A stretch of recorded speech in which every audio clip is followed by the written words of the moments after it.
Hi everyone, my name's Misbah. Welcome back to another video. So I've started today's video by showing you a walk that I did in the kitchen garden at Dunham, and that inspired me to come back and water my tomato plants and look after my fruit and veg in my garden. And I picked some rhubarb. So rhubarb is really easy to grow, and you pick it when it's 30 centimeters long, and then it's ready to pick. And you always discard the leaves, so you don't eat the leaves. They are poisonous, and they are poisonous to animals as well. So throw the leaves away, and then with the rhubarb I'm going to make a rhubarb compote, which is like rhubarb with just a little bit of water and sugar. It's a very easy but delicious recipe. So before I share that, I'll just turn the camera and show you how the tomato plants are doing. So they're doing really well. We're getting tomato plants. These are the largest variety, and then here there are some smaller ones that you can see as well. So I'm very pleased with how they're coming along. They have to ripen now in the sun, so they're getting plenty of sun. And then I am also growing cucumbers, so I'll just show you some of the cucumber flowers so you can see there. So the greenhouse is looking pretty full, and the plants are getting plenty of sun.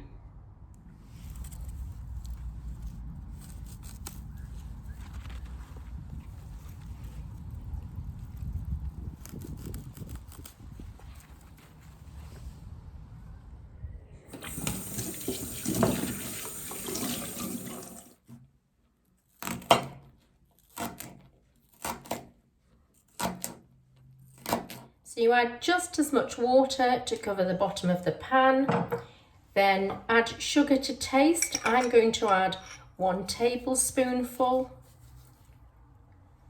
and then you simmer for 5 minutes. So you turn it on and simmer slowly for 5 minutes. After 5 minutes it should be soft enough, so you turn it off and let it cool. I'm serving mine with vanilla ice cream.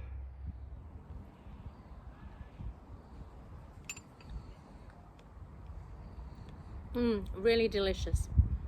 So thank you for watching this first part. So for the next part of my video, there will be a book review. So this week's book recommendation is The Diary of a Nobody. It was written by George and Whedon Grossmith. They were brothers, and George wrote the book and Whedon did the illustration. It was written in Victorian times and originally published as a serial in a Punch magazine. And it's the day-to-day happenings of a middle-aged, middle-class clerk called Charles Pooter, who has a wife, Carrie, and a son and various friends.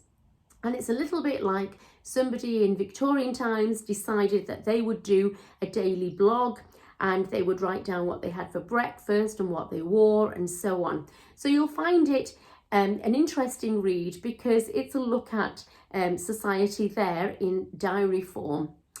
But it's also a comic novel because the character of Charles Pooter is really pompous. He thinks he's very important and he thinks he's a wit. And he tells these jokes that nobody else but his wife seems to find funny. And it's a mixture of his very pompous nature and then the situations that he finds himself in. So it's a little bit like Captain Mannering in Dad's Army or Victor Meldrew. And so you have the humour coming out there.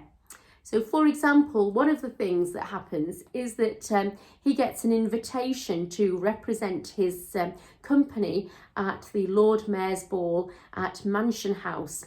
And for several days, he's really puffed up with importance because of this invitation.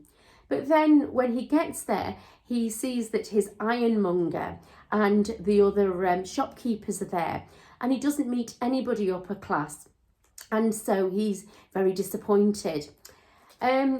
Basically, he's a very endearing and lovable character. So even though he's so puffed up and so pompous, you actually do take to him and warm to him. I'll just read a couple of little diary entries to give you an idea of the kind of humour. It starts first where his wife Carrie suggests that he takes his shirts to be mended. Carrie brought down some of my shirts and advised me to take them to Trillip's round the corner. She said, "The fronts and cuffs are much frayed." I said without a moment's hesitation, "I'm afraid they are." Lor, how we roared. I thought we should never stop laughing. As I happened to be sitting next the driver going to town on the bus, I told him my joke about the frayed shirts. I thought he should have rolled off his seat. They laughed at the office a good bit too over it. Left the shirts to be repaired at Trillip's. I said to him, "I'm afraid they are frayed." He said without a smile, "They're bound to do that, sir." Some people seem to be quite destitute of a sense of humour. So that's just a little snippet of the kind of writing that you'll find here. So it's a really easy read. It's a good book to dip in and out of, and it will cheer you up. So that's this week's recommendation. I'm going to end my video by showing you a walk that I did along the river in style. So I hope you enjoy that. Thank you for watching. See you next time.